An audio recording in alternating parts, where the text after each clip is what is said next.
Many times during the war, the outcome of a plan is not what it's expected to be. Often it creates domino effect, and the outcome produces a result that at the time seems beneficial, but in the long run is A perfect detrimental. example is the American Civil War. The Smithsonian Museum of American History presents the mini-series documentary, The Mistakes of the Civil War.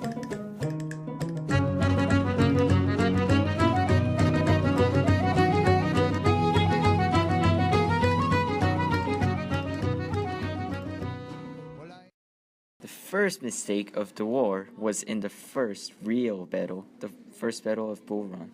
In this battle, Arvin McDowell marched from Washington against the Confederate Army. The Confederates were coming from Centreville. Fighting raged throughout the day, and the Confederates were pushed back. However, reinforcements were sent up by railroad, and Thomas Jackson, or Stonewall Jackson, held his ground, crushing the Union Army.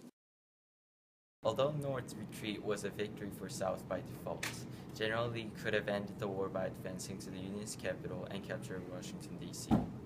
Lee's failure to capitalize on the vulnerability of Washington, D.C. cost him many more men in upcoming battles. It is interesting to note that many spectators came out to watch this battle. Their perception was that it would be a fleeting, inconsequential affair.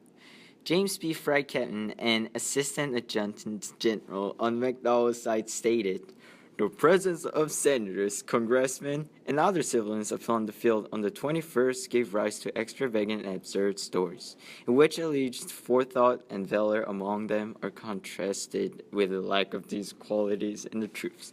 The plain truth is that the non-combatants and their vehicles merely increased the confusion and demoralization of the retreat." Second of many mistakes in the war was disastrous Pickett's charge on the third day of the Battle of Gettysburg. Prior to the event, the battle went onward, and the North fired at the South side.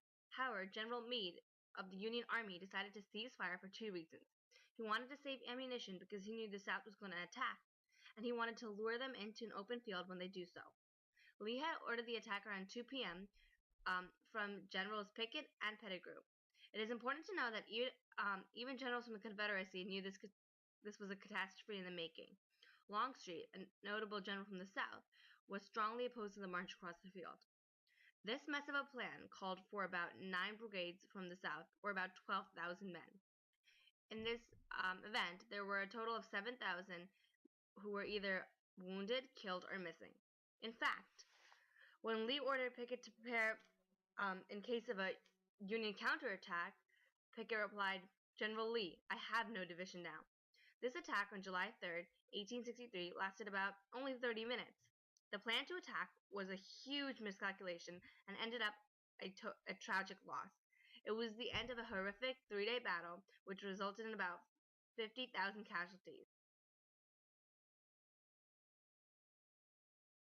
General Longstreet stated the following warning against the charge that he knew would not have a positive outcome. "Colonel, if the artillery fire does not have the effect to drive off the enemy or greatly demoralize him so as to make our efforts pretty certain, I would prefer that you should not advise General Pickett to make the charge. I shall rely a great deal on your good judgment to determine the matter, and shall expect you to let General Pickett know when the moment offers." The battle was so bloody that Lincoln stated his Gettysburg Address. He said, "But in a larger sense, we cannot dedicate, we cannot consecrate, we cannot hallow this ground. The brave men, living and dead, who struggled here, have consecrated far above our poor power to add or detract.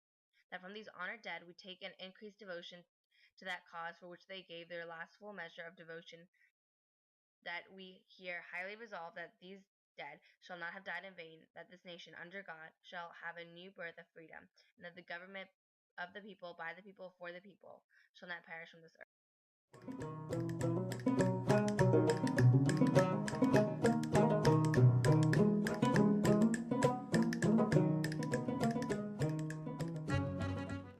For more information about this documentary, call or click today at americanhistory.si.edu.